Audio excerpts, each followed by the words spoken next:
Well, if you're ready, and I'm ready, and you're ready, sounds like we're all ready to go. Glad you're here. Thanks for hanging out with us this fine Wednesday evening. By us, it's raining, so it's a really lovely time to just Is there a fan running or something? Wait, what? You're interrupting my intro. I know, but it's bugging me. The computer fan may be running because when the computer gets warm, it starts to go psh. Oh. Yeah. So anyway, it's Wednesday. It's raining by us. It's kind of just, it's been raining like every all day. Wednesday. I always tell my students when it's a day like that, what better place is there than to just hang out and talk about microbiology or biology stuff. And if it's getting cold and rainy by you, or even if it's not, it's still a great time and a great day to talk about fish. That's just my opinion. Yes. That's just what I'm saying.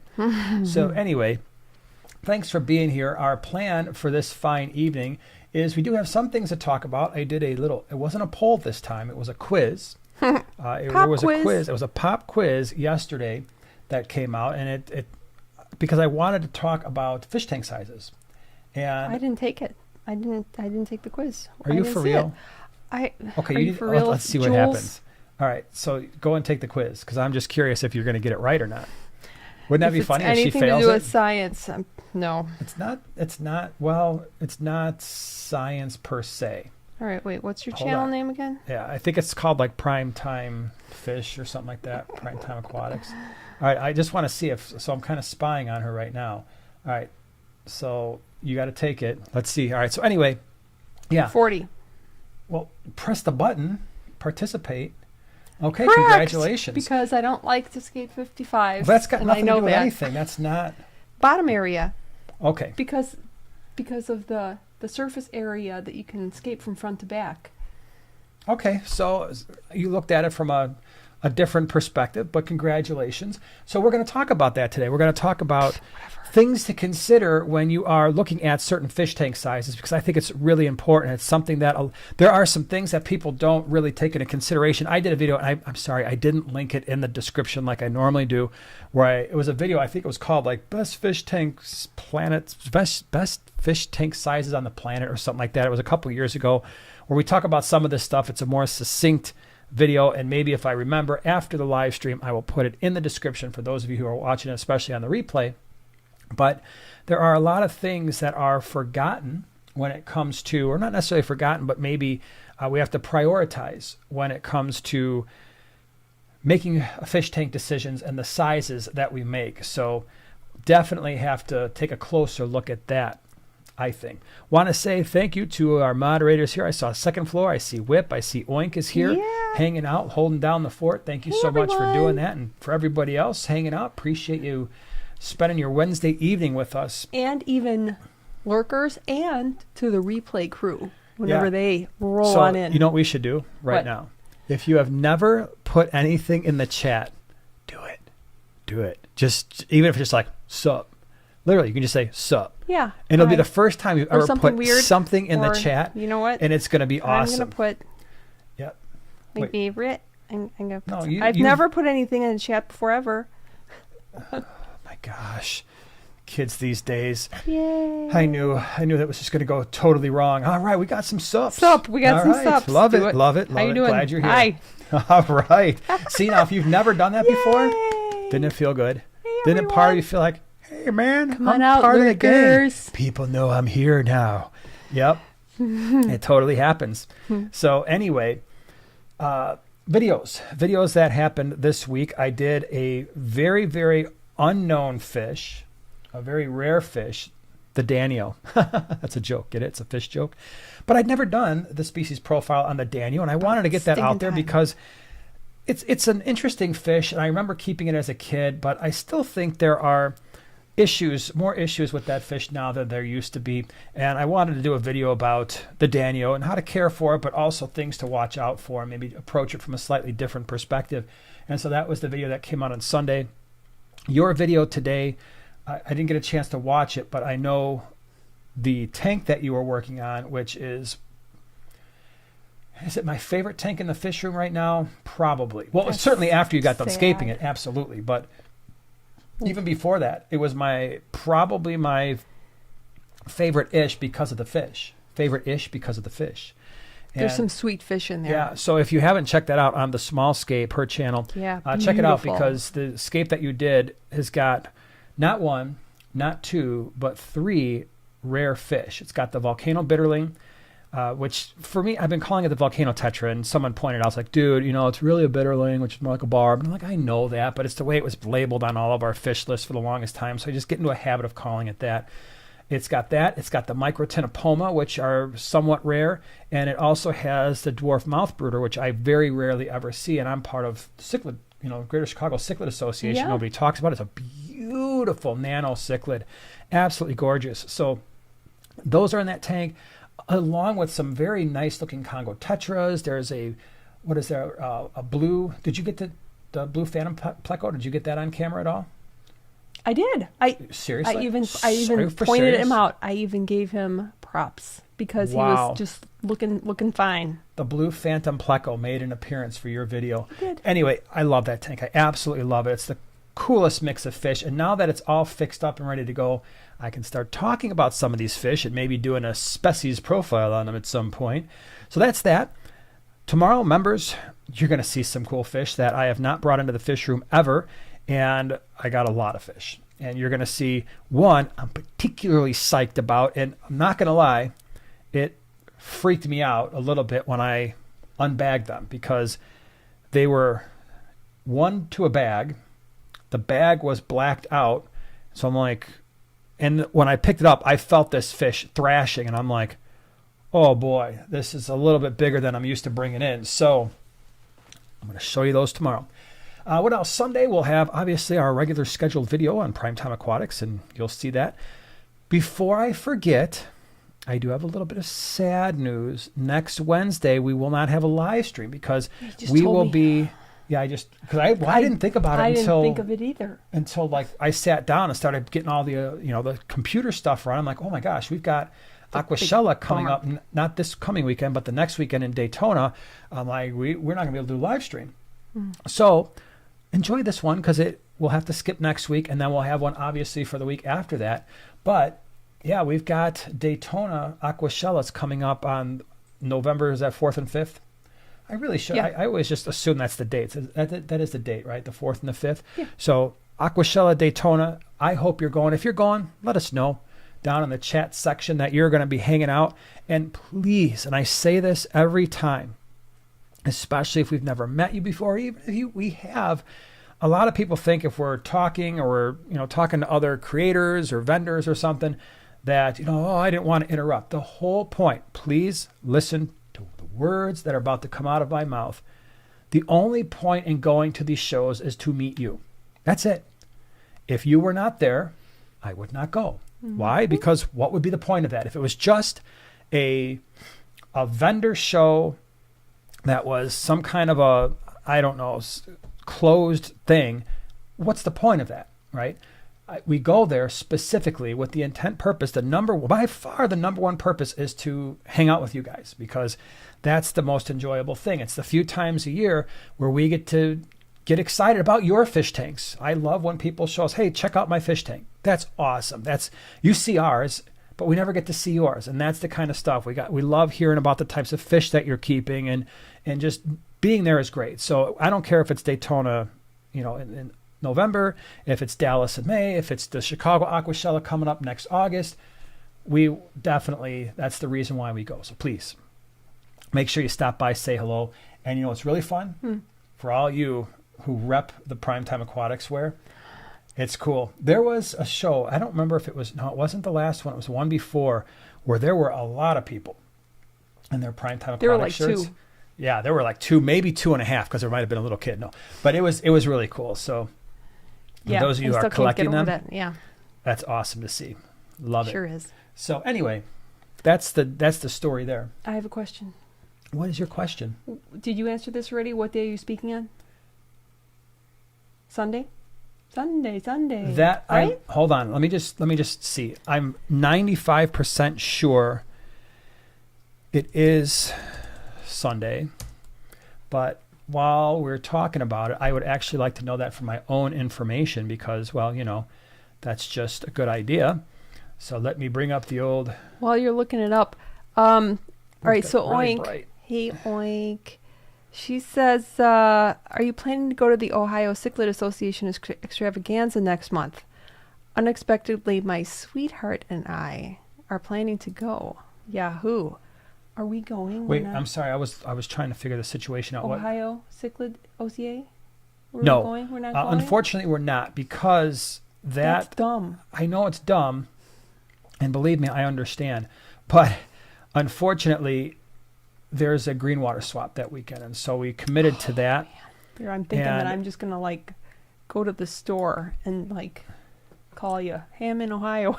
So this thing right now, Dang it. I don't understand what's going on, because usually it's got me obviously listed as a main stage speaker. Oh yeah, Will be there, and then Jeff. Sweet. Well, hold on. So now, hold on. Now I'm really super confused, because usually it tells us, our creators, while I'm on here, obviously John and Lisa are going to be there, which is going to be cool. Will Nace is on their website.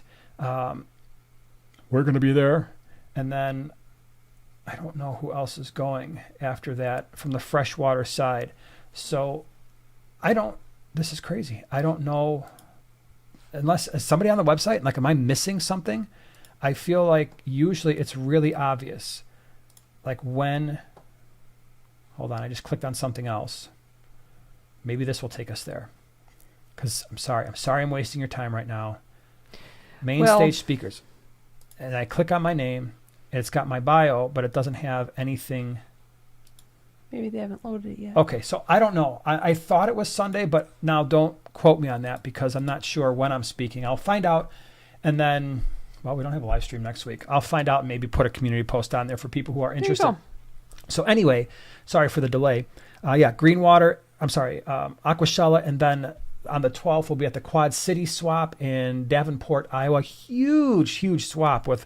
It's the biggest swap in maybe the country, certainly the Midwest. And what I mean by that is maybe your swap is larger, but to be larger, it would have to have well over 100 vendors and well over 2,000 people showing up, right? On average, 2,000 to 3,000 people walking through those doors in about a 4-hour span of time. So it's a massive swap.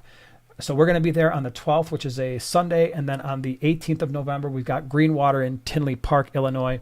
And that's much smaller, but still a great selection of vendors and awesome people. And it's free. Both of those are free. You can just wander right in without paying a dime, which is very, very cool. So that's where we're going to be. Do you have something? You look like you had something you were about to want to say. Is it true? No, I had a bunch of things, but I'll wait until you're done blabbing. I want to get into our subject, because people are here to talk about fish tank sizes, or at least some people are, and I want to talk about it. So the poll yesterday was, which fish tank has a greater surface or bottom area? I mean, it's the same thing because it's a three-dimensional rectangle. And the question was, comparing a 40 breeder to a 55 gallon. And you had to pick the one that had the most surface area. And to my heartful, loving joy, I realized, and I should not have been surprised by this, that the people who answer our poll, who are Primetime Aquatics community members, you guys get it. 83% of the people who answered that question got it right, and said the 40-gallon breeder has a larger bottom area or surface area than the 55-gallon, even though the 55-gallon has a greater volume. And that is true. I don't remember the exact number, but the 40-gallon breeder is a 36-inch long tank. It's 18.5 inches wide and 17 inches tall. The height here doesn't matter, because we're talking about surface area, when you calculate that out, it comes out to around 665 square inches of space, where the 55-gallon is longer. It's 48 inches, but it's only 12.5 inches wide. And that comes out to 600 square inches. And so when you're looking at it from that perspective, the 40-gallon breeder has more surface or bottom area. Now, there's a caveat there. For those of you who don't know, the 40-gallon breeder is actually, when you do the math, it's actually closer to 47 gallons. Why they called it a 40 breeder, I don't know. They probably would have been better off just calling it the 47 breeder, but I guess it just doesn't have the same ring to it. I think it's false advertising. Not that the 40-gallon breeder is like a hot selling tank. It should be, but they're not making the fish tank kits out of the 40 breeder or anything like that. So they might as well just represented it properly. Maybe if they said 47 gallon, more people would buy it. But anyway, I love the fact that the vast majority of people who answered that question got it right. Don't worry. If you got it wrong, there's no bad thing that happens. You just learned a new thing, and now you know. And now you can wow other people with that information and say, did you know the 40 breeder is actually closer to 47 gallons, and it has greater bottom or surface area relative to the 55 gallon? That would all be true. Throw that in. Yep. So that's the story. Now, which leads to a bigger topic, and that is, how do we properly assess the value of these different volumes and these different sizes of fish tanks? Because typically speaking, when we're talking about fish tank sizes here in the United States, we're talking about how many gallons. I'm sure in other parts of the world, it's how many liters is your tank, right? We say, oh, what size tank is that? And what do we normally default to? Oh, it's a 75. Oh, it's a 120. Oh, it's a 100 liter, right? That's our default, is to talk about volume. And that's okay. There's nothing wrong with that. But there are other ways to describe aquariums relative to their size or their importance besides volume. And in some ways, I think it's even more important to describe them based on other features rather than just the volume. The volume doesn't tell you everything. And I think the main point, if you hear nothing else tonight, the fish tank that you choose should be based on the fish that are going into it, and that ideally you would know that before you purchase the fish tank, right? How many of you, and I've done this before, you get a fish tank on a whim, it was an impulse buy, you get this aquarium, you get it home, you set it all up, and then you realize, wow, you know what? The fish I want to keep would have been better off in a different size tank, right?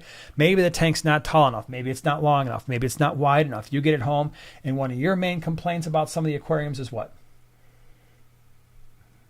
You have no complaints? Take the 55 gallon for an example.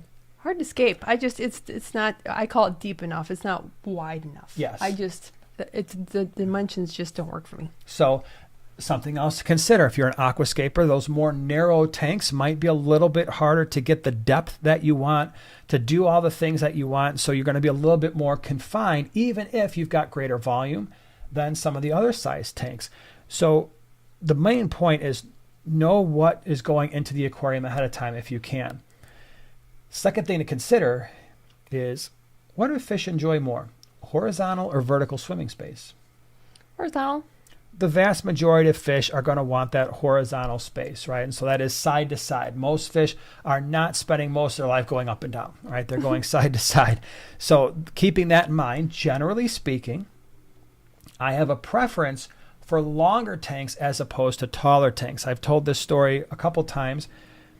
In our fish room, we have a 4-foot, 150-gallon aquarium. I don't even know if they make those anymore. I think they still make the 4-foot 120s, but we have the 4-foot 150. That was a bad choice on my part for many reasons. Now, when I bought it, the 4-foot 150 was sitting right next to the 6-foot 125. And I still chose the 4-foot 150. Why did I do that? Gallons. I just wanted the bigger tank. That's why. It was a very simple reason. And I think I was slightly concerned about how that tank was going to fit into the space. But had I done even just a minor bit of measuring, I would have realized that the 6-foot tank would have fit fine in the space in which I wanted it to go. So that 4-foot, 150-gallon, it's 4 feet, but it's 24 inches wide and it's 30 inches tall. Now, there are some wonderful fish that can go in that aquarium. Unfortunately, for the most part, that hasn't been my focus, right? So if you're looking at a tank that's 30 inches tall, 4 feet wide, 24 or 4 feet long, 24 inches wide, wow, would that make an awesome discus tank? It would make a great angelfish tank. Severums would look fantastic in there. If I was going to spend the time to actually think about where the fish are going to be most predominant, for once in my life when I had that aquarium, I'm like, oh, I could have gotten fish that are dedicated to the bottom. I could have gotten some fish that really like mid-water and top water and really stratified that tank. It would have been so cool.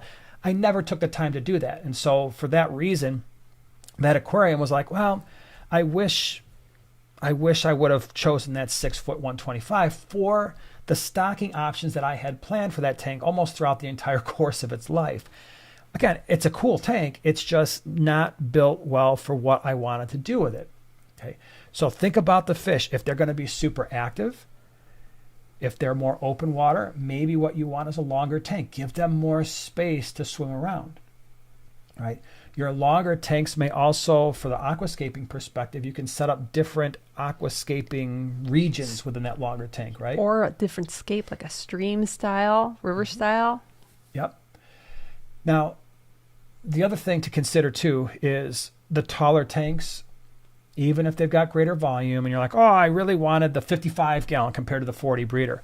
Just understand that those taller tanks are going to be a little harder to work on, right? So my 150, that 4 foot 150, that's 30 inches tall. You got to have some long arms. So if you're a long-armed person, not as big of a deal, right? So you can deal with that. If you're naturally tall, I'm not. A lot of people are like, man, I thought you'd be taller. Well, they thought I was 6'7". Turns out I'm only 6'6.5". Yeah. Minus about, 8 inches or so. So, or 9. Don't You give me went- that look. Don't was give me like- that look. I was just kind of laughing at your math skills. I'm just mathing on the spot, okay? Sure. Not everybody can math on the spot exactly. But anyway, the point is that 30-inch tank sitting on a 3-foot stand, all of a sudden it's like, okay, this is a pretty tall reach, and that's when I need to bring out the step stool. And Oh, again, yeah. you got to use a little grabber thing and do that kind of stuff. Different ball Yep. game there. The Sue says, "LOL, someone is shrinking." That is true, by the way. And I haven't started yet. I'm waiting to shrink. no, because I'm taller than you now. When we first met, you had me by at least 1.5 inches. I am. She denies it, but I really am. I'm taller now. But anyway, yeah, through years and years and years of bodybuilding, squats, heavy leg press, and all that stuff, I did compress my spine to Age. the point where I am literally at least 1 inch shorter than I was even 15, 20 years ago. Later on, you're gonna have to measure me because I'm looking forward to shrinking. Well, it's a really quick, funny story. Just really fit. Like really the Incredible fast. Shrinking Woman. Pretty soon I'll put you in like a little mason jar, Years and years ago. Okay. carry you around like a pet, poke holes in the top. I have always said that I'm 5'9". For all of my life, I've said, well, since I was 20 5'9". lightning bugs and a Joanna in my mason jar. So- And then this was many years ago, maybe like 15 years ago. My sister, my twin 5'9". sister, I caught her saying she's 5'10". I'm like, you're not 5'10". We're like the same. I'm like, we're 5'9". She's like, no, we're not. I've always said I'm 5'10". So anyways, we got measured. And we were both exactly 5'9.5". Isn't that a funny story? That's a funny story. That's a hilarious story. But it's really just aggravating. 5'9.5". Or do I say I'd just round 5'9", it up to 5'10"? 5'10". So I just say 5'9". Because I'm 5'9" and something. And by now you would think I've shrunk to 5'9". So now But I I'm am a just legitimate dying. 5'9". But you don't even know how to measure. When you measure the boys, he just takes like his hand and goes like that. Really? No, you have to get like something completely flat, the Whatever. waist flush against the wall. Whatever. Cheryl says, I love the Incredible Shrinking Woman movie. When I was a kid, I never saw watched it. it. It kind of freaked me out. It's a Never decent saw movie, it. but it did freak me out. So anyway, be careful with the taller tanks. Even if it's got a bigger volume, understand that some of those taller tanks, like a 55, like a 75 gallon, that's why some people really enjoy the 60 breeder. Same length, same width, just a little bit shorter, a little bit easier to work on. 55 gallon is a real tall tank. Even the 6 foot 150, if I had a choice between the 6 foot 125 and the 6 foot 150, I would just go with the 125s. They're just easier for me to work on. And sometimes that extra volume that you're getting, that extra couple inches, what fish really needs that? And then at what expense in terms of the pain that it causes when you're cleaning stuff, trying to plant plants, trying to move rocks, all that kind of stuff. So I would just as soon get the 6 foot 125. You already mentioned the narrow tanks, Yeah. right? So anything that's like a 55 gallon, 12 and a half inches from front to back, 12 and a half inches wide is not that much space, especially relative to a 4-foot tank that is over 20 inches tall. So it does become difficult to scape, but also what some people want to do, especially when they're newer fish keepers, they think if you're going, let's face it, a lot of us have made this leap. Like when you go from a 20 gallon to a 55 gallon, you're looking at this tank and it looks huge, right? And it is. It's a much bigger tank. You're like, wow, I went from a little 30-inch tank to a 4-foot tank and it's taller. And you're like, this is a big tank. I can put some bigger fish.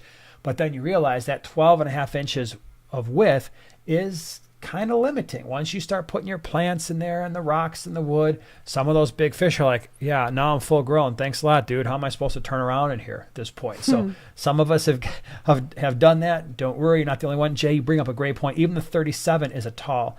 Absolutely. We've got a 37-gallon downstairs.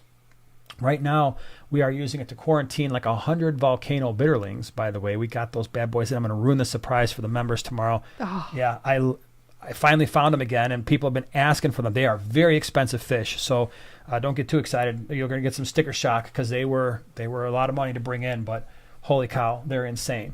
Right? And they're pretty. You got them on the video today on your channel, The Small Scape. So I got 100 of those bad boys sitting in a 37. It was perfect for them because they're zipping all over the aquarium. But the 37 is a very tall tank because it's the same length and width as a 20 long or a 29 gallon. So for those of you who are like, oh, the 20 long, 29 gallon, I like the 20 long better because it's shorter because the 29 is too tall. Get a 37 gallon. Now you're adding like this much more to it. And like, okay, this is interesting. And it's a very narrow tank, right? So it's only 12.5 inches wide. 30 inches, and then you've got your, I don't know how tall that tank is. It's got to be 20, I don't know exactly, but it is probably 24 inches tall at least, I would think, somewhere around there. So that's something to keep in mind. The other thing too, the cube tanks. Be careful with those because cute. Again, it's really, and we've got cube tanks everywhere, right? We got 4 of them back here. Obviously, we like them. We had a bunch in your Nano Nook. I've always said it would be really cool to have a cube type tank as a centerpiece in our fish room. We've got the low boys, which are very, very short, but it would be cool to have them to be more of a cube and be a slightly taller than the 10 inches that they are, maybe 12 to 14 inches tall. So I like the cubes. But the thing you have to keep in mind about the cubes is now your surface area in some cases may be better than a taller, narrower tank.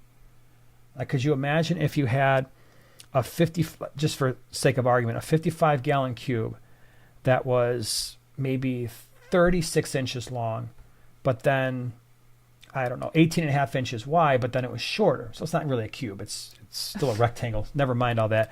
But the point is, you'd have this tank that is more cube-like, but there is an issue. Yes, you're getting more surface area than the 55. The issue is when you have, let's say, some cichlids, even some of the smaller cichlids, the way that they mark their territory is often kind of like, think of it as like a diameter. And maybe it's a foot, maybe it's 2 feet in diameter that they need, where if you've got, even though you've got this 55-gallon that's narrower, but it's longer, and there's in some ways their territory is kind of cut off because of the width of that tank, they're not overlapping in their territory, where if you get that cube, they can't get away from each other. They can't get far enough away from each other where now you start having territorial issues. So even though you've got more surface area, they can't split apart far enough, right? In some cases. So with those cubes, you do have to be a little bit careful. Unless, of course, you have shrimp. Then you don't have to worry about really serious territory wars. I have cichlid shrimp. Yeah. Could you imagine? They have teeth. Oh my gosh. And little bats. Yeah, they show off and they flicker at one another.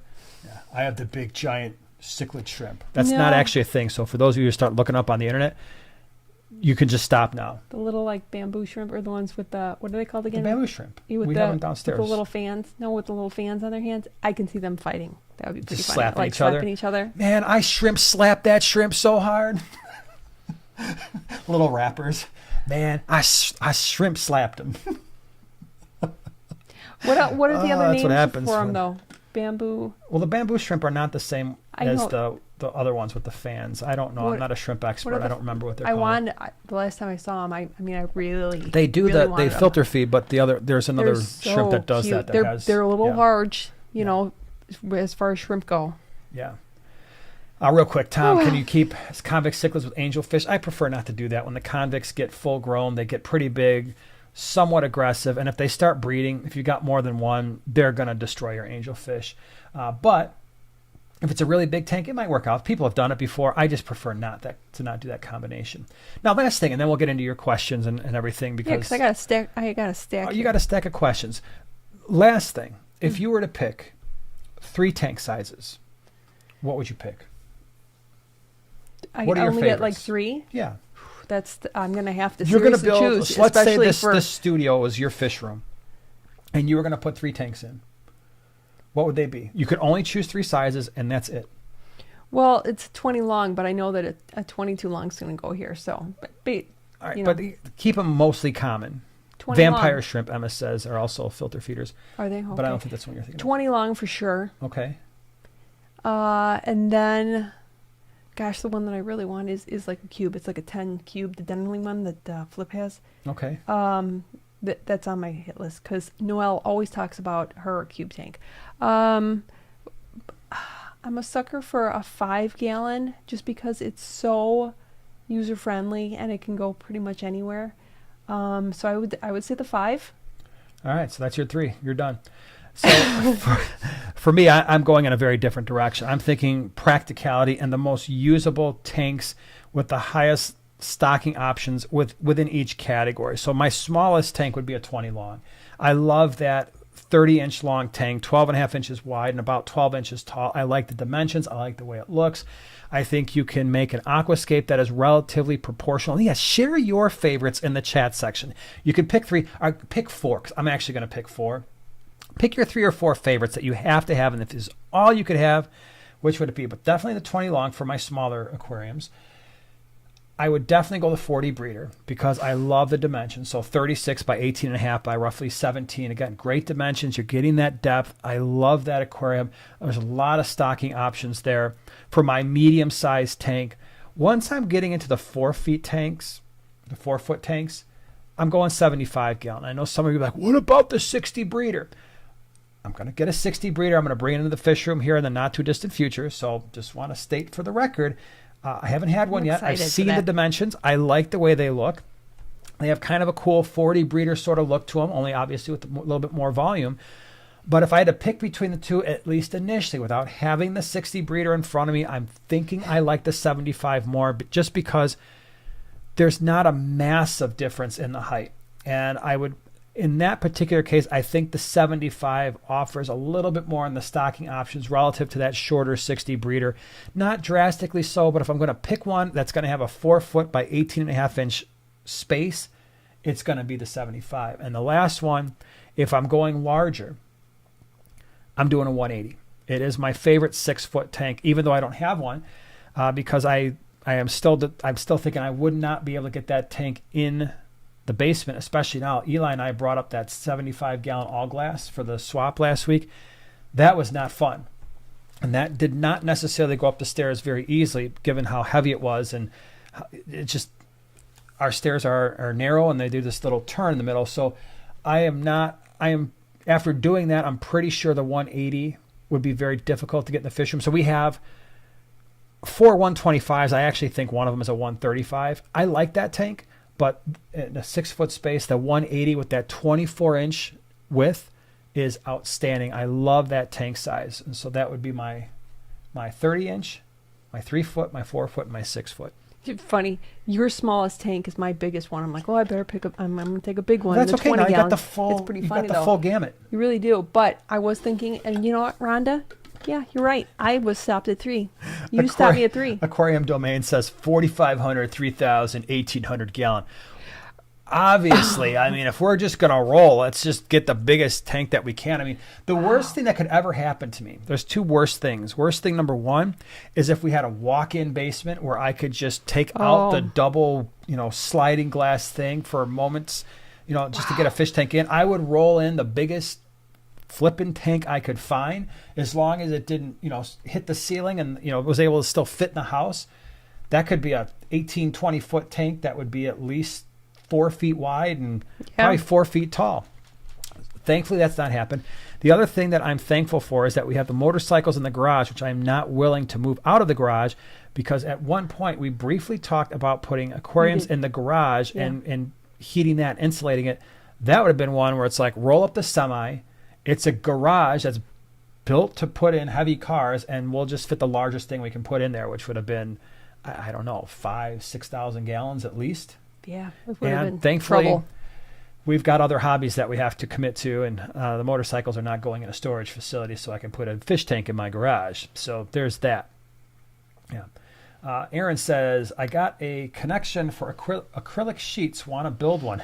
No, that would be a horrible idea. I do not trust myself. I don't either. I don't even trust myself to reseal a tank. I don't. Mm. I think it would be fine, most likely. But I don't know if I would sleep all that well knowing that I resealed my own tank.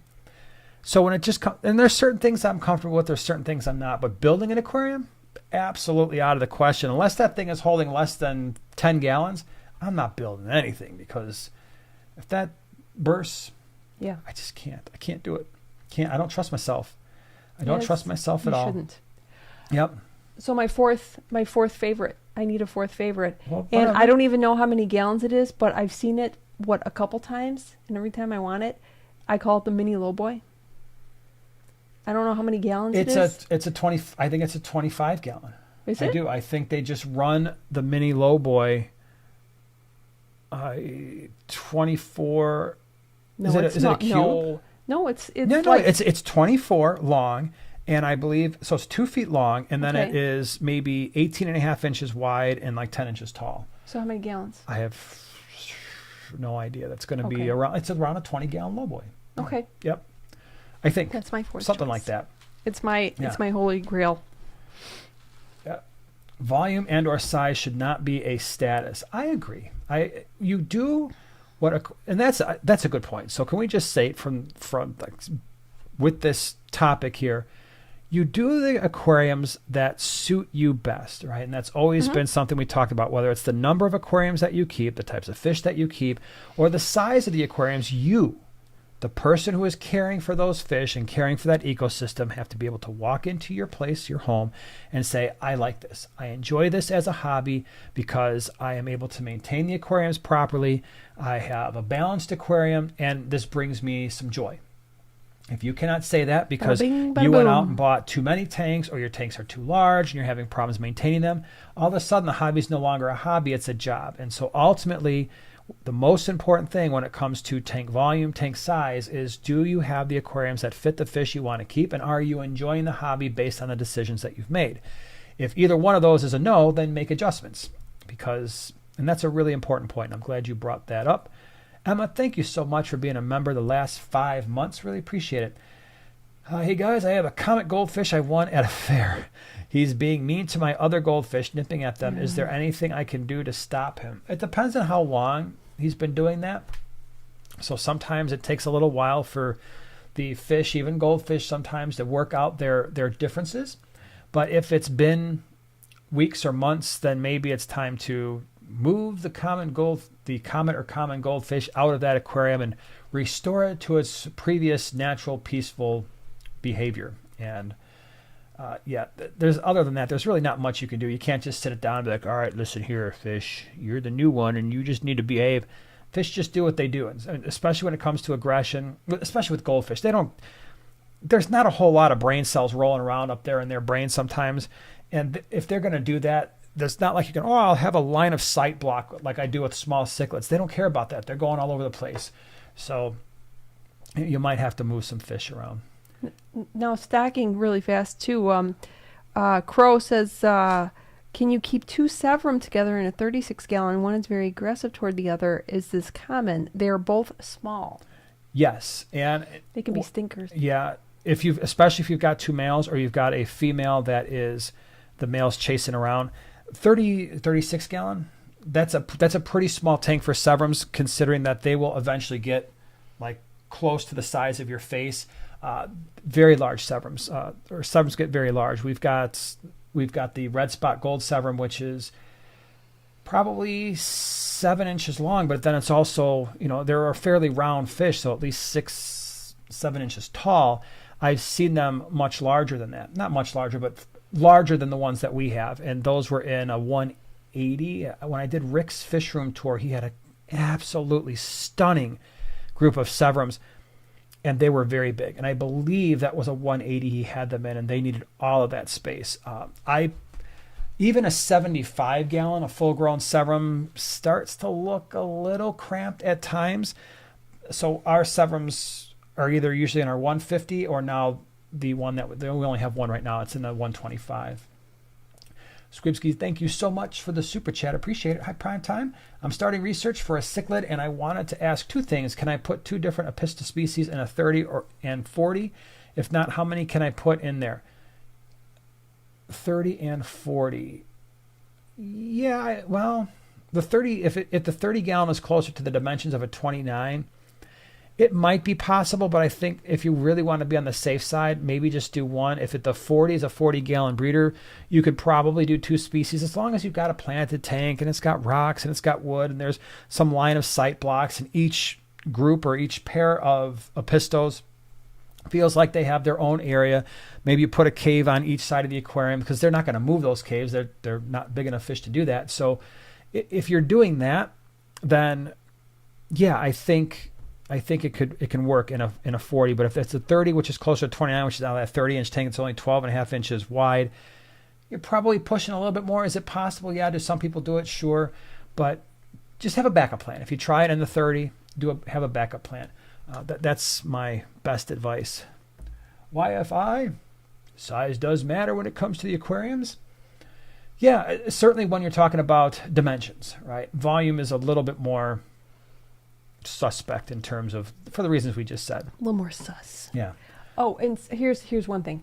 All right. So what do you say to the person who may have just gone or has, say, the 55-gallon, like PB? Congratulations. PB's like, what are you doing to me? I just got a 55. No, congratulations. Listen, there's nothing wrong with the 55. No. Again, we've had two of them. I mean, we just broke that side of it down, but we had two 55s double stacked in our fish room. You guys have seen them for a very long time, and we had the Pearl Gouramis, which were absolutely fantastic. I mean, that was a perfect tank for the Pearl Gouramis. We had a group of like 15 of them in there, and they were absolutely stunning. They're not super active. They were fish that like to be near the top of the tank. Even now that they're in the 150, they're all at the top. They're all within the first few inches of the aquarium. Yes, they swim around, to other parts, but with the 55, again, think about your stocking. So again, our Pearl Gouramis were awesome. You put a half a dozen in there, you're going to have a lot of activity at the top quarter or top third of your aquarium.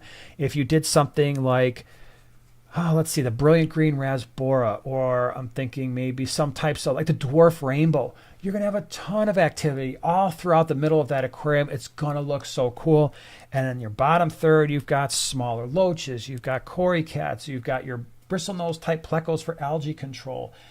You can do, with that kind of a combination, you could do smaller tetras, your neon types, and they're going to kind of school middle, bottom-ish middle, usually, especially if the pearls and the dwarf gouramis are taking up that top end.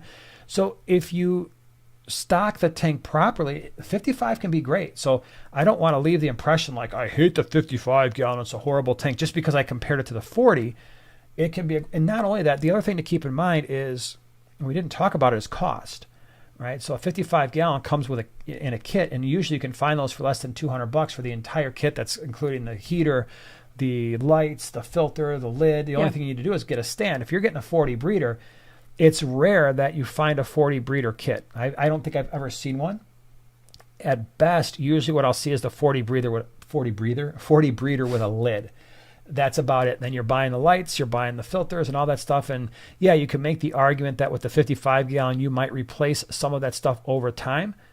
I have not found it necessary to replace anything they include with those kits. For the most part, it works for at least a few years, and it can be a lot cheaper. So you stock that tank correctly, and it's going to be awesome. And you've got the other nice thing about the 55 gallon is you've got that taller tank that's got a nice big viewing panel. So it can be cool. So don't you think for one second that there's a tank out there that's, this tank is horrible. Not at all. And 28 gallon. All right, hold on. I got to write this down. And then, actually, I should have successfully escaped the 55 before you pulled them out. But that height, there's, always ideas popping in my head. But you could do a lot of like you said, if you're whoever you're picking, they're going to be swimming in different spots, the top, the middle, bottom. You can do a aquascape that kind of equates to that too, have different layers instead of, however you're organizing your aquascape, but have different significantly cool layers for each level Levels, Jerry. Levels, Jerry. Levels. All Oh, right, and peace then out. You I need to know go. I have to go, but James She's gotta just pick up our youngest. James just said that ZoomEd has the 36-inch, 28-gallon lowboy, and that might be what I'm thinking maybe- of, because remember we usually could see be. it. Yeah. Could Thank be. you. And the other thing too, for those of you who like those low boy type tanks, because we have 2 of them in the fish room, people are always asking. ZoomEd is the manufacturer. If any local fish store has an account with ZoomEd, they can probably order one. And those low boy tanks are one of my favorites. They're 4 feet long, 24 inches wide, but only 10 inches tall. So there's, in some ways, stocking options. You have some limitations there. No tall fish, no really, large fish, because they're going to look silly in a 10-inch tank. But there's a lot of surface area there. If you're looking for something like that, keep in mind that tank was originally designed as a coral frag tank. And there are lots of different manufacturers that if you just start typing up, like the frag tanks and stuff like that, you see at the pet stores, those are some pretty big cube type tanks. Some of them are 12 inches taller, some of them are 14, and they might be 4 feet by 4 feet. So you have options there. And before I leave, Margie K asked at the beginning of the stream when you were about how to take care of a baby betta. So if you get a baby betta, which I have had a number of them, I have heard that it may just be a run to the litter, but I've always had them grow up and they're just as normal sized and activity as a normal betta. The only thing I can say is I wouldn't put it in a very, very large tank. You want to make sure that the little guy or gal can get to the top real easy. And then, you just crush up the flake food real small. And it's just like taking care of a regular betta. They're just smaller and cuter. Yeah, and that's pretty much every betta you've had in our office, 5-gallon, starts out as a baby betta. Because you know what? I try not to go see the bettas at the pet stores. But sometimes, guys, you just can't help it. Well, and they tend to, in my opinion, the baby bettas tend to live longer too. Well, because they're babies. You don't know. Well, I know. But I also think maybe because you're getting them out of that more confined situation where water parameters might be more suspect. By the time you get those bettas from the pet store that are adults, it's like, man, they've probably had a pretty rough first half of their life, which is something we don't talk about enough. Where the baby bettas, it's like, well, okay, maybe they've had a slightly rough life for a very short period of time, and then boom, they're going in an aquarium that you're caring for, and they're in better shape. All right. Okay. You can peace out. Go. Everybody wave bye to this young lady. She will. Now you're just going to deal with me. Bye. I'm sorry, everybody. Yeah, I know. Good luck. All right. Peace out. Bye-bye. Oh, you almost knocked over the chair. Now I have to do the very awkward thing and move everything over so I'm not just sitting on one end. So bye-bye empty chair. Oh, let me scooch over. Let me bring the mic closer to my face. Okay. So now we can talk all the smack that we want to. Remember the other week when we did that a couple weeks ago? We just said all these things. Joanna still doesn't know what we were talking about 2 weeks ago because you guys are really good at keeping secrets. Armand, thank you so much for the super chat. Hey guys, wondering how I'd be able to tell if my tank is overstocked. Well, this is a good place. Planning on having a 50-gallon, heavily planted, deep substrate with 15 endlers, 6 coolies, 4 honey grommies, and 2 bristlenose. 50-gallon. Sounds good to me. I mean, endlers are tiny. You're starting with 15. I'm assuming that the goal eventually is maybe you're going to have a little bit of breeding, especially heavily planted. You're going to have a whole bunch more endlers in there. 6 coolies, totally fine with a 50-gallon. 4 honey grommies, they stay small, very peaceful fish. They should get along fine with the endlers. 2 bristlenose is a very reasonable thing to do. I don't think that's overstocked, not even close. So I think you're going to have a tank that your fish can grow into, and you can see some breeding, and it's going to be awesome. So I like it. It's a good plan. It's a good starting plan. Now I am going to scroll on. This thing is going to get stuck on me, isn't it? Yep. It's going to skip all over the place here in a moment. What is going on here? This thing is a mess. Why, oh why, does this always mess up? Okay. All right. We're unstuck. All right. So now I'm all the way down at the bottom. Dakota says, when is the new fish room coming? It is in progress, right? So now we are, and that was the one thing I said in a little pinned message there, we're starting to build out. So it took a while to break everything down as I knew it would. And we still haven't completely broken everything down. There's still tanks that we have to move, get rid of. There's still stands that have to be destroyed in order to get out of the house. But we are at a place where we really do need to start building some of the aquariums and getting some of the stands set up so that we can move the fish tanks around more efficiently. So that is the next phase. The first thing that we're going to be doing is we've got one of the 75s that are going to go up. It is going to be a pretty cool biotope that Joanna is kind of planning out right now. The goal is to have that aquarium set up in the next week or two. And then the big part, the next part is we've got, so if you were to look at the old side of the fish room where, if I was doing a video, you'd see all the tanks in the background. On the left-hand side is at 75, and then we're going to have two 125s on the back wall. Those will be the next things that go in most likely. And then there will be another 75 on the right-hand side that's going to go in, so there'll be 4 tanks there. The question is, when do I deal with the low boy in the center of the fish room? Because I actually could do that first. We could go down there if I have space, and that's kind of one of the issues right now is the fish that are in that aquarium, I'm keeping almost all of them, and I'm not sure if they're going in that aquarium or if they're going in one that's going to be set up on the other side, but that's going to get taken out, completely broken down, rescaped. I've got to move that aquarium over to the right and back to center it more.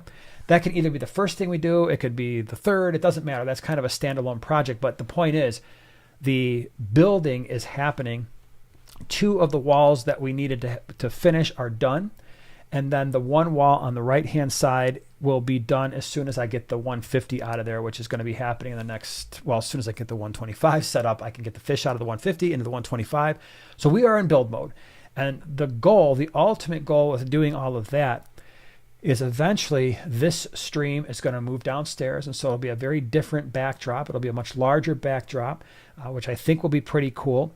This area that we're in now, Joanna will now be able to make her own little studio for her channel, do a lot more scapes. I mean, she's got a channel called The Small Scape, and yet she's still confined in some ways to the space that's available to her. And so that's one of the goals, is to have her be able to do more aquascapes, more tutorials, higher end aquascapes where she's got more space and a better filming setup. So it's definitely we're making progress. I'm pretty happy with it. Obviously with Aquashella coming up, it's going to kind of slow things down a little bit for a week, but it's happening. It's definitely happening. Let's see here. Never say never. Are you going to the November 12th Tri-County Fish Swap? Is that the Quad City? I want to try my luck with some female rummy nose rasboras. So if we're talking about the Quad City swap, we will be there. And that's the 12th. So we have rummy nose, but I'm not sure if we have any females. So if that's the one, because typically because of the females, they don't, with the rummy nose rasbora, the females don't show any color really. They're kind of a greenish. I still think they look cool. They're kind of a greenish color, like a light greenish tan. But it's the males that everybody wants because those are the blue fish that get the orange tips to their dorsal fin and their tail fin, and they just look ridiculously outstanding. And so we can actually, when we order them, you can order a mix or you can order just all males. In the last few orders that we've done, we just ordered all males. And so I think that's mostly what we have in the fish room at this point. And yeah, so that's the dealio there. All right, let me see here. Now, if you've got questions, feel free to put those in the chat. Just put at Primetime Aquatics in somewhere in your question so I know it's a question so I can answer it for you. Makes it a little bit easier for me. Freshwater Fish says, how do you know how many fish can be added at once without causing a crash? Looking at adding a group of panda cory cats and a few bristlenose to an established 40 breeder. If it's an established 40 breeder, established meaning that it's probably been up for months and the aquarium is already moderately stocked, I don't worry about it at all. For the most part, adding a half dozen cory cats and a few small bristlenose isn't going to really do anything to your, it's not going to cause an ammonia spike. It's when you're, for the people who are just stocking a new tank where it's like, all right, I cycled the tank, I did a fishless cycle, or even use some Fritzheim 7, and then you add, I don't know, a half a dozen cichlids, that are 3 inches, and you put them in a 40 breeder, then at that point, yeah, that's a pretty significant bioload. And part of it depends on the size of the fish, how much they're going to eat. So let's do an example. Let's do my 40 breeder example. So you have a 40 breeder. It's been up and running for a month. You go through a fishless cycle, or you just set it up and you're going to use your Fritzheim 7. Your filter media is relatively new. You could add 6 fish. All right, so option number 1 is I add 6 neons. Option number 2 is I add 6 3-inch Mbuna cichlids. Option number 3 is I add 1 5-inch Oscar.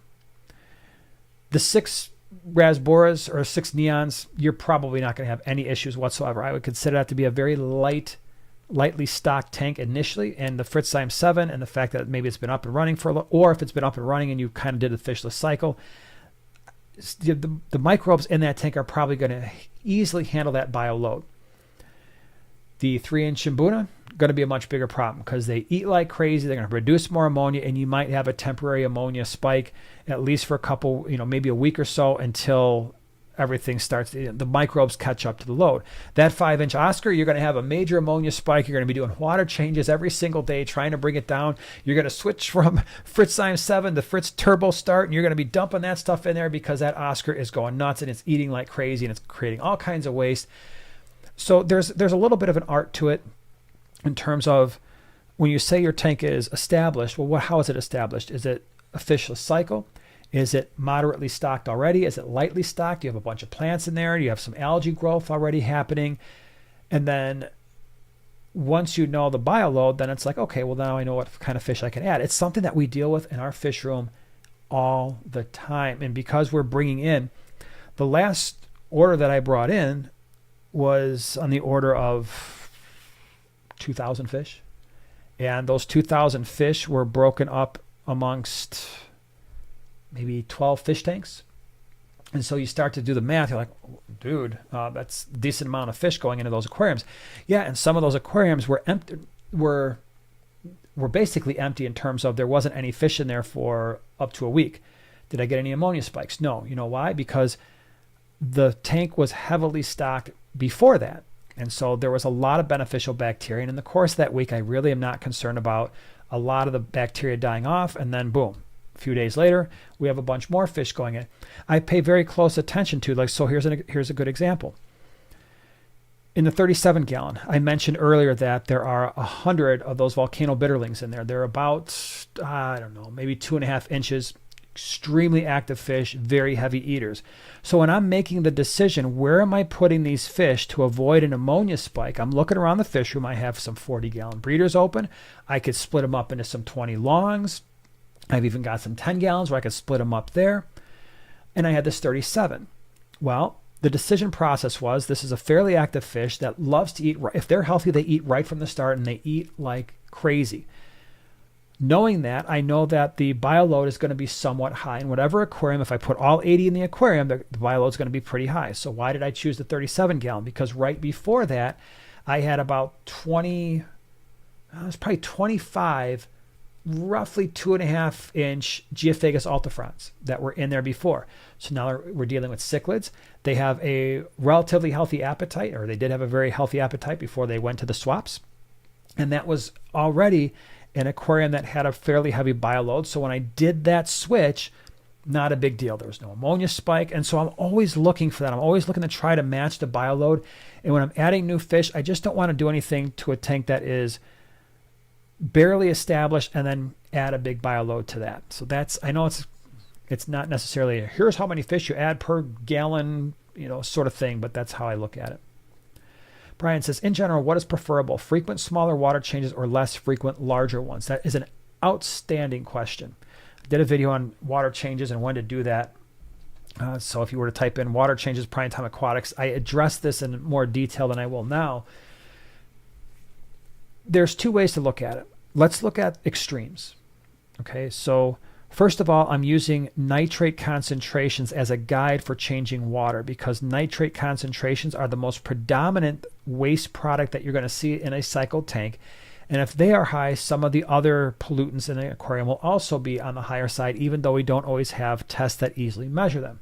That's why we use nitrate concentrations. Ideally, for us, our goal is to keep our nitrate concentrations around 20 parts per million or less at all times. And so it might fluctuate. The day before a water change, maybe it's at that 20. We do the water change, maybe it's back down to 10, and it slowly creeps back up throughout the course of a week if we're doing weekly water changes, which, by the way, is what we do. Now, there's two ways to look at this. Way number one is, let's say I had a drip system, and every single day we had roughly 5 to 10% of the water being changed. So it would just come in, fresh water's coming in, there's an overflow at the other side, and water's leaving, right? And so roughly 10% is being changed every day. At the end of the week, it's not 70% because you're changing out some of the water you did the day before.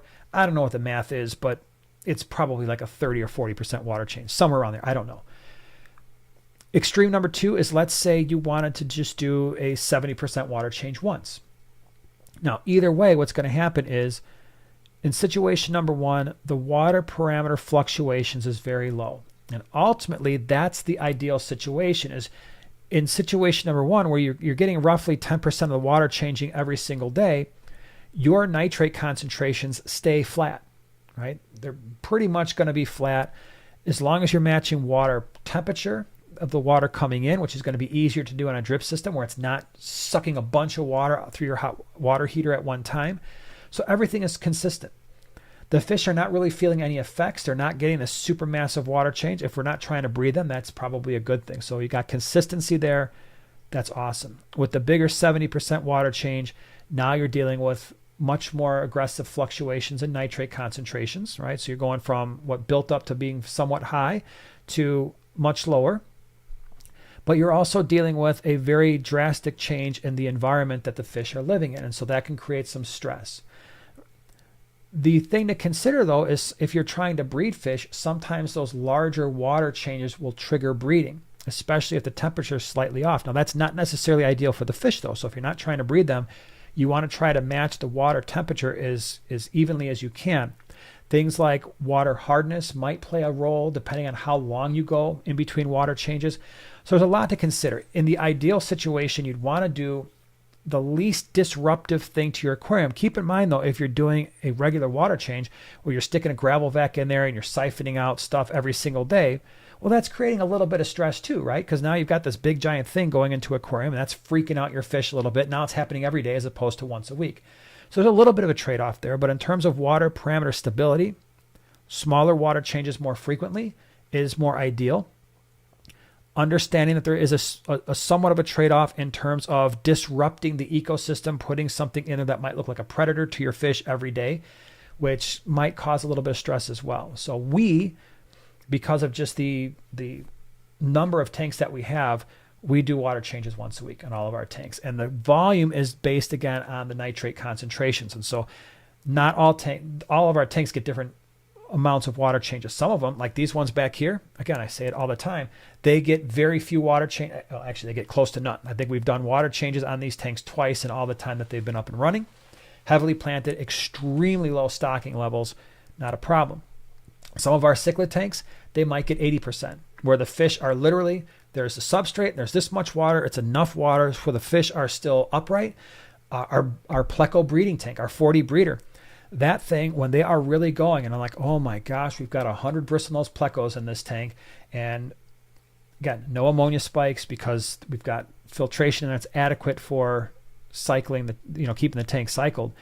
But in terms of just nitrate concentrations and the amount of stuff that they stir up, those fish, we've got, I tell Eli, this much water is what should be left. The fish should be in water, but we're doing 90-ish% water changes on that tank every single week, and it's fine. We've never lost any fish in that tank, except for one time when we had something actually in the water that did a bad thing, but they do just fine. So our percentages are based on the number of fish. Some of our, like our Mbuna 75 gets more. Our Vieja tank gets a 125. There's 10 Vieja, so South American cichlids that are somewhat large.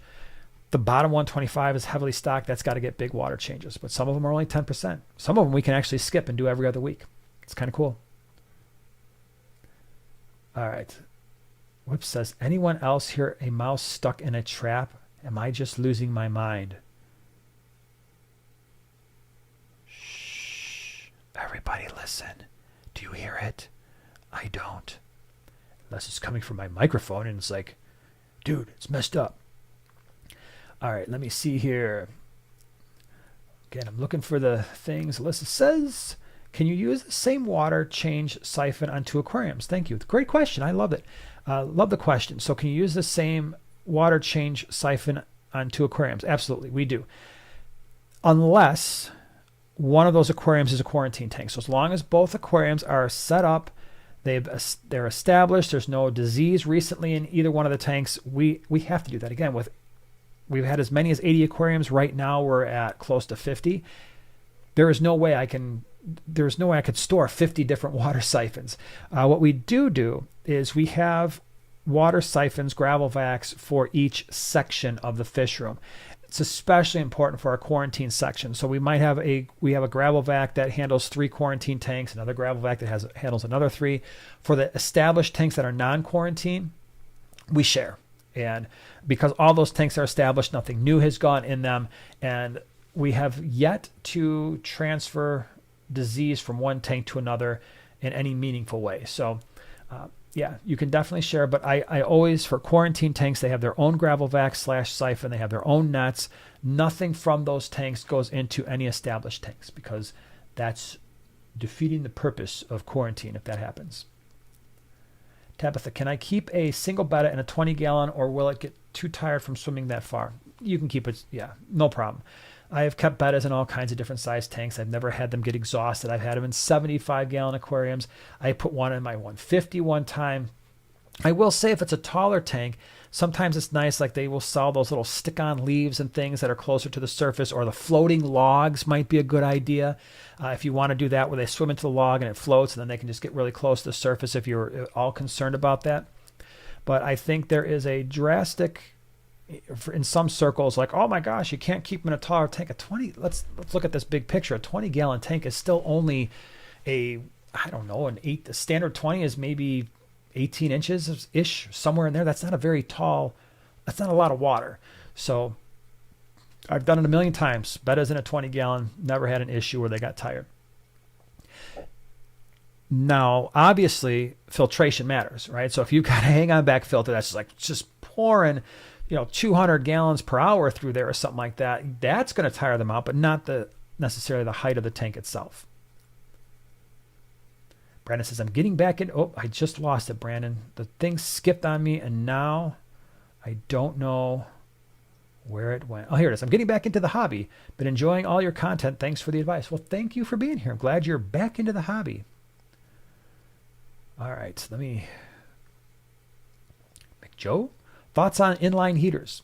Ooh, I like that question. You guys are bringing it tonight. I love these questions. Inline heaters. The good, you don't have to look at them. That's pretty awesome. The other good, you're going to get a more uniformly heated aquarium because the inline heater is going through a filter in some way, and it's going to be, when your return is coming out, that water is going to be at the temperature of the heater, and it's going to circulate that heated water potentially better than if it was just sitting in the corner of a tank, especially if it's away from your filter return. The bad, and this is a big one for me. I know right now, or it just seems like, and maybe I'm just noticing it now, and maybe it's always been this way, but it seems like in the last 5 to 8 years, there have been more manufacturers coming out with filtration where the heater is actually in the filter, whether that's a canister filter or a hang-on back. I have a few problems with that. At least for the heaters that I've seen in those aquariums, some of them are non-adjustable. That to me is a no-go, because if you've got something that happens in that aquarium and you need to raise the temperatures to treat disease, you change the fish that you want to keep, maybe you've got some German blue rams and they're not going to like the fact that your temperature is stuck at 76 degrees, or you've got ick because it just happens sometimes and you want to raise that temperature up to 83. Now you've got this inline heater that's unadjustable, right? That's a problem. The bigger issue, if the filter goes out, so if that inline heater is part of your filtration system and your filter goes out for any number of reasons, maybe it loses suction, maybe there's a power blip and now it's got an external motor and it's not able to pump the water anymore, maybe the filter itself breaks, the only thing that's being heated at that point is the water in the actual filter, and your tank is now, there's no flow. Now it's cooling down because there's no heater, and so now you've got twice the problem, right? So I understand why it's done, because it's convenient. You don't have to look at more equipment in your aquarium. I would just as soon be able to hide that heater behind some plants or some rocks or some kind of a decoration and have it in the tank rather than have it connected to a filter and potentially have a problem where if I lose my filter, I also start having problems with the temperature of my aquarium. That's a double whammy because now your fish are running out of oxygen and they're cooling off, and now you've got two problems to deal with. So that's just my opinion. I know other people feel differently. That's okay. James says, would you put a single centerpiece angelfish in a 29-gallon aquarium? Would I do it? No. Do people do it sometimes? Yes. Do people do angelfish breeding in 29 gallons? All the time, but that to me is more of a working tank sort of setup.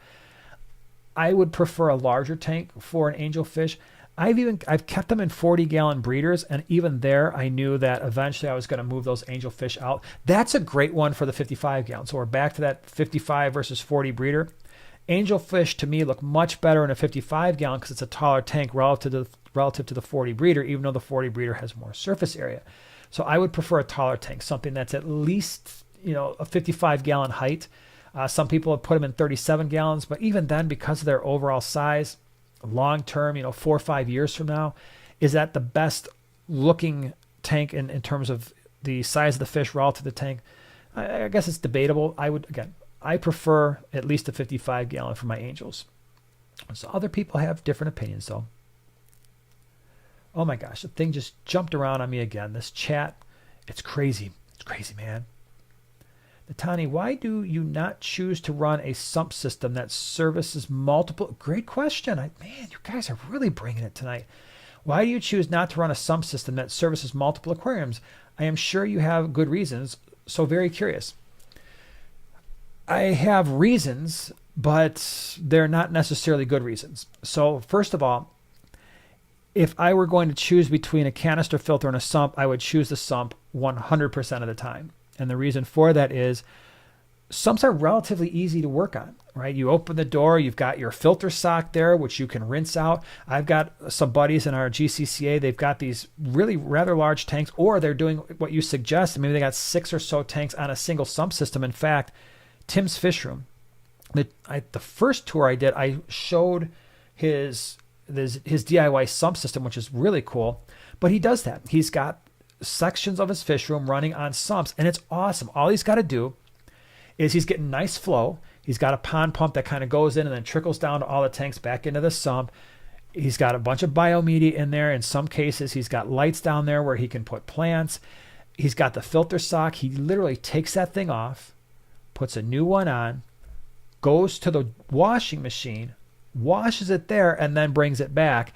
And because all the biomedia in there and the filter floss and everything, that's where your beneficial bacteria are. And the filter sock is catching most of the garbage.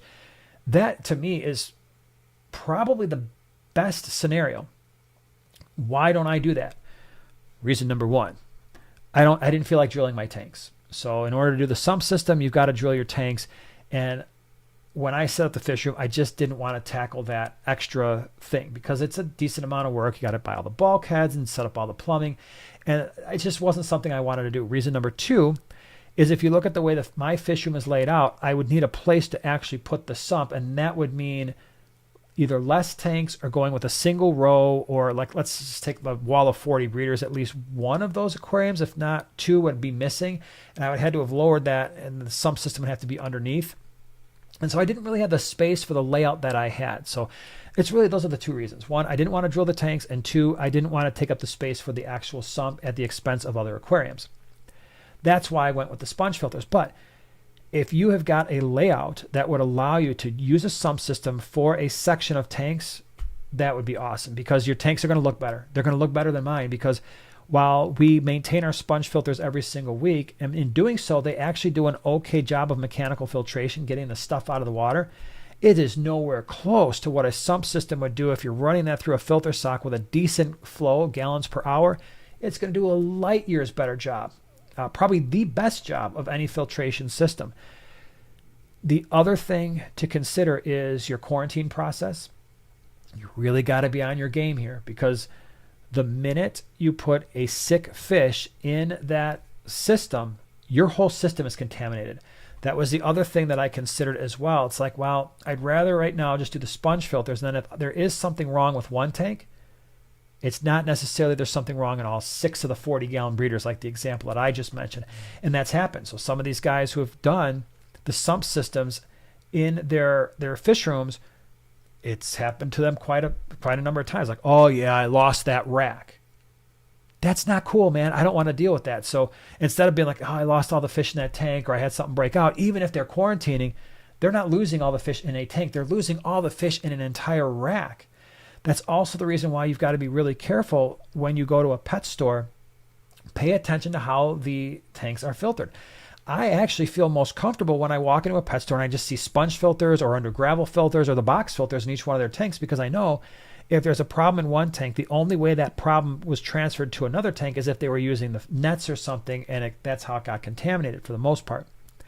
If they're on a common sump system, it's not just that one tank I'm worried about now. It's all the tanks that were connected to that same system. So something else to consider. But if you're on your game with the quarantine, like I'm sure you probably are, or I would be, the sump system would be pretty awesome. I would definitely, if I ever had a mechanism to redo the fish room where I could fit that in, it very well be me the way it might be the way I would go.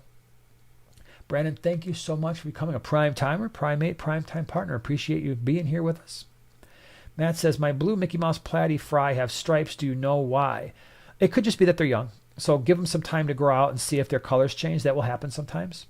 It could also be that the parents were a mix of other platies. Platies are notorious hybridizers, and so sometimes even though you're getting the Mickey Mouse platy look, if there was any other genes in those parents, you could very well see that pop up in the fry. But just enjoy it.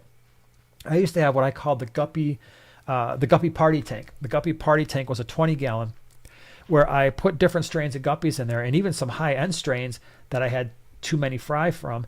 And I mixed them all together, and the most beautiful fish, the most beautiful guppies I had ever seen were just random hybrids from some other guppies that were in the tank. And every once in a while, I would just scoop them out. I didn't try to selectively breed them because it's almost impossible to do. It's like, oh, I've got this amazing looking male, and then you've got, well, what am I going to do? Am I going to breed it to this other random female and see if I can get that amazing male again? Chances of that happening are pretty close to none. It wasn't worth my time to even try. But I would get some amazing looking guppies from just random pairings that were happening in the guppy party tank. It was awesome. I kind of missed that tank. Patty says, my daughter is moving tanks to Lockport. Water is considered filtered well water. Any concerns about the iron or anything else to watch? Running filter and floss was yellow. Water is considered filtered well water. So if it's filtered, usually the filter is taking out some of the heavy metals. It's taking out some of the sulfur-based compounds. It's taking out usually with well water. Sometimes you're slightly worried, depending on where you're at, especially if you're on farmland. You might be worried about a little bit of nitrate or even sometimes a little bit of ammonia in the water, very small amounts. So if the filter is working properly, depending on what type of filter it is, it should remove most of that stuff. The fact that it's the filter running floss was yellow, it might be worth testing, right? Part of it depends on, is it activated carbon? Is it running through, RO? Be careful if it's running through an RO system, because now it's filtering out everything, but I doubt it if your water was yellow. But just make sure if it's activated carbon that it's still activated, right? And that it's been properly maintained. I saw a question. Legion says, I'm having to euthanize a betta that someone gave me, but the ammonia burns were so bad that after weeks of meds and salt, nothing will help and won't eat or swim. Oh, that's too bad. I'm sorry. By the way, for euthanize, and you know this, but just for everybody else's, if you're euthanizing a fish, and I saw this pop up on a Facebook group at some point, clove oil is the recommended way to do that. Just look up on YouTube or the internet how to euthanize a fish using clove oil, and someone will have a recipe out there for you. That's the most humane way to do it. That is what is recommended by professional aquarists everywhere. Robin says, noticed on Joanna's small scape, the air tubes have a circle in them prior to the sponge filter. Why is that? The air tubes have a circle in them prior to the... Well, if the air tube itself is just near the surface and it's kind of going like that, it's because the air tubes are just, there's too much of it in the aquarium right now.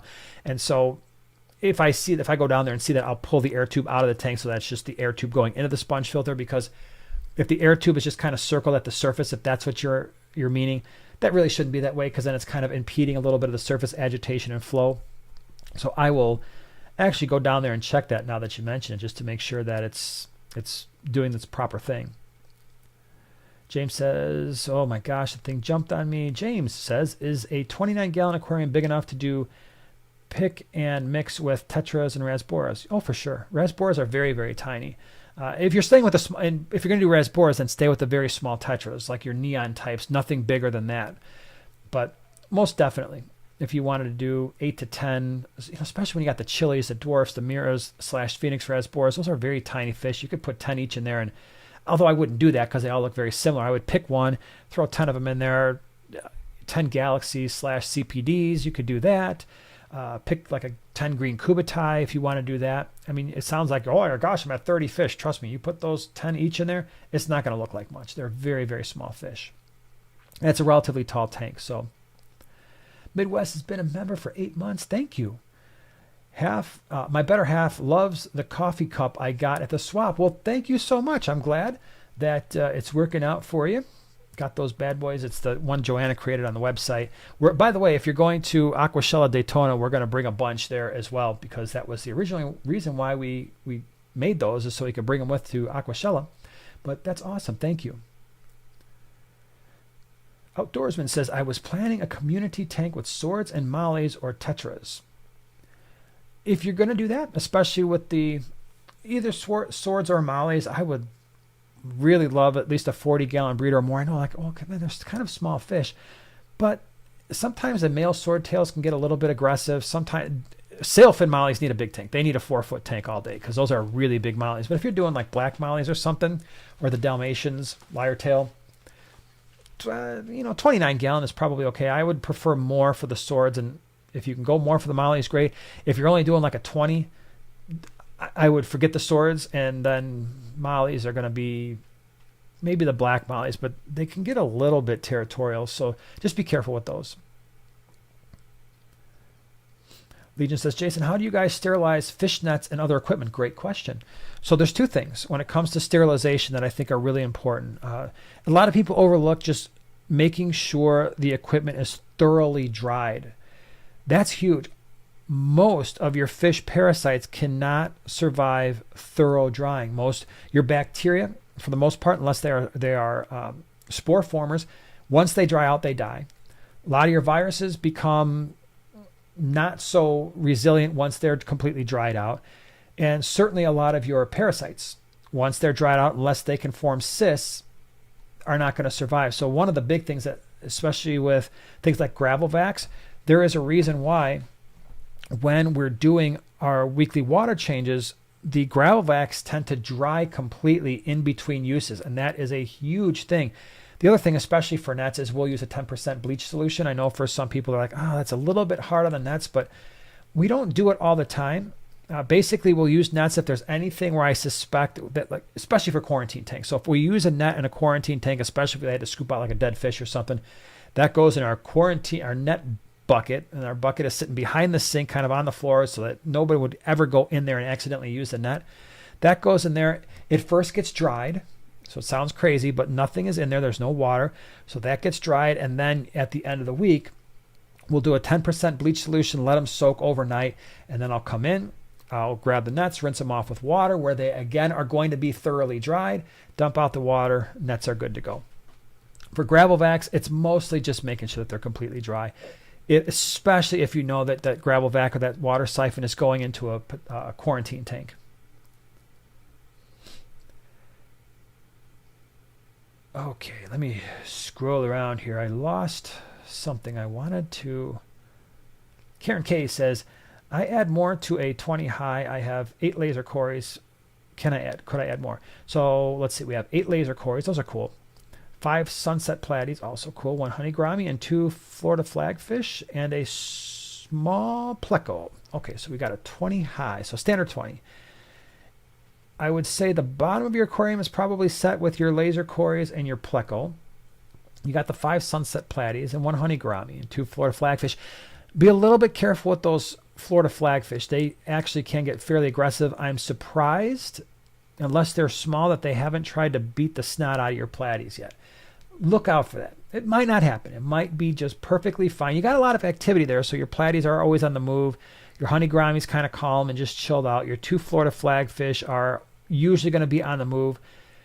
If I were going to do anything with that aquarium, maybe like a half dozen of some type of medium-sized rasbora or smaller tetra, something schooling. Maybe that would be kind of cool. You could potentially, you could, I guess, potentially have like a centerpiece, something smaller, like a Bolivian ram or something in there. I don't know if I would do much more than that, maybe 6 to 8 of some type of, like I said, smaller tetra. I wouldn't do super small rasboras because your flagfish will eat them, right? So your dwarfs, your amiras, your phoenix rasboras, those are probably all going to be too small. But if you had larger green cubitai, larger galaxy rasboras, they might be okay. So that's probably how I would start thinking about it. Possibly, maybe. Matt says, love the party it up with different color platies in a 29 gallon. It's your algae cleanup crew. Yeah. Platies will definitely snack on a little bit of algae.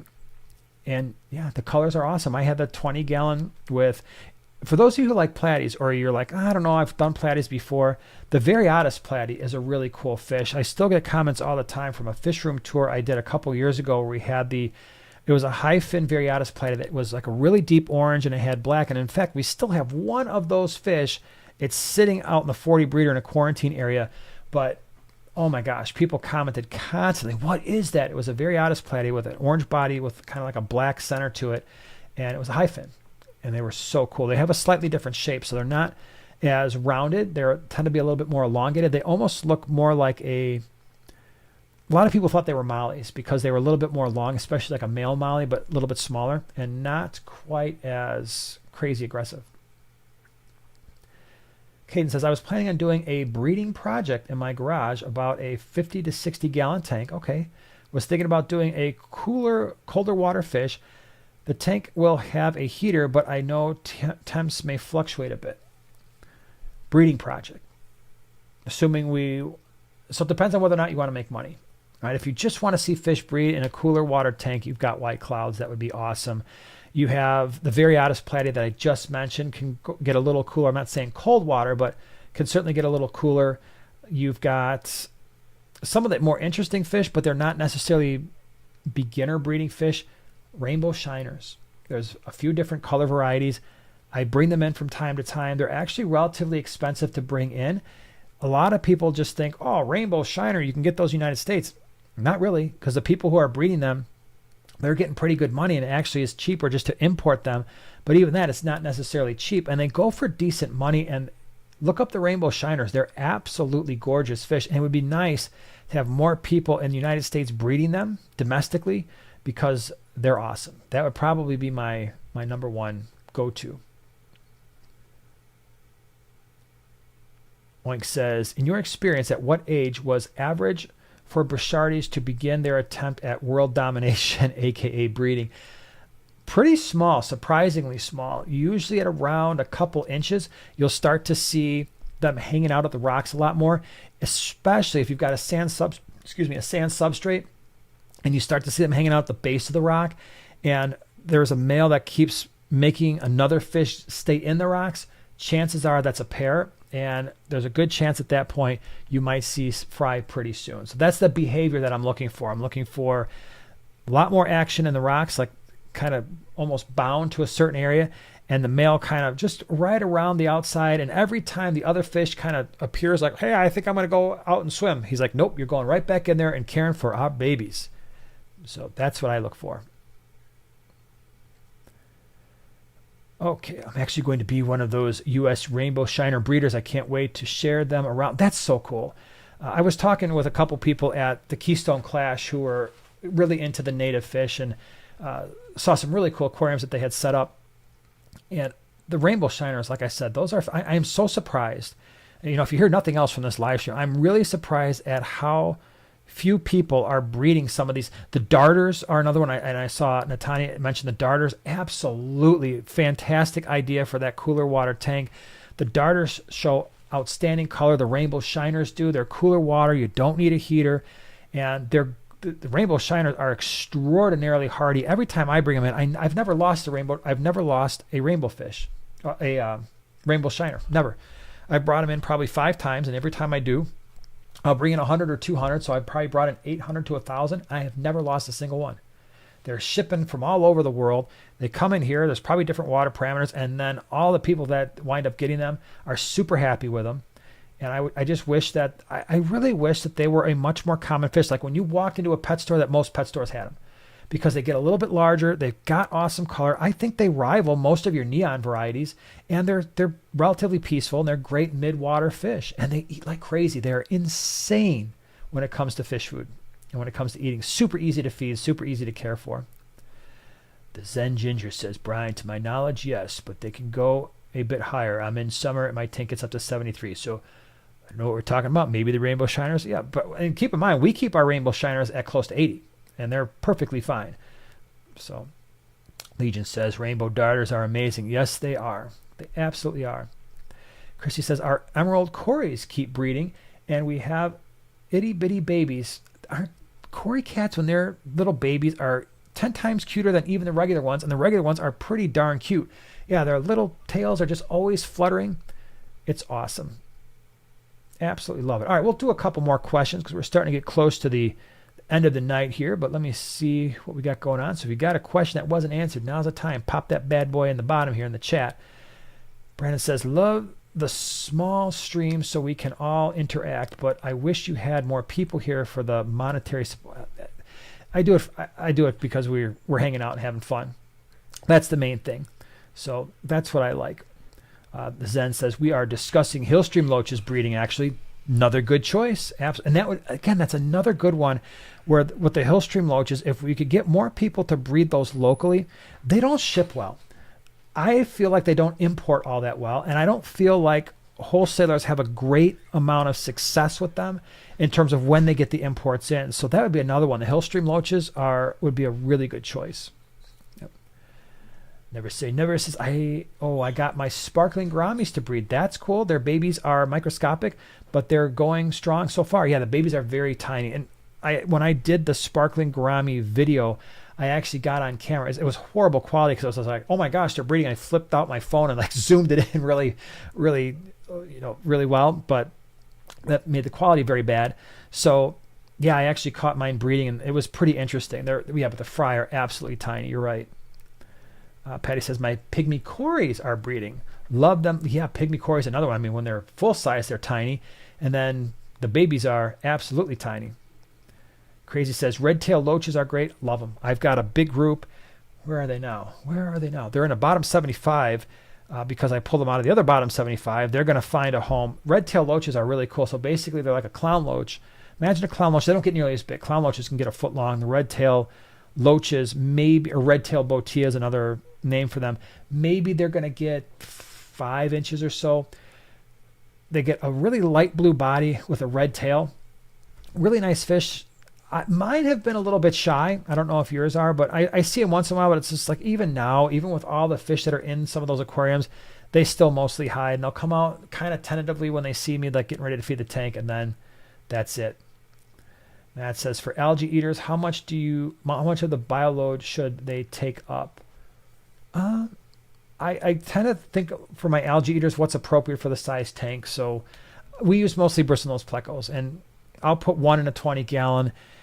If I'm going 40-gallon breeder, I don't mind putting 2 or 3 in there. If I'm a 4-foot tank, I might put 4 or 5. You don't have to do that many. I mean, 1 or 2 might take care of it. In my 150, I've probably got a dozen of them in there, and they keep it in pretty good shape. 125s, there might be 4 to 6 in there.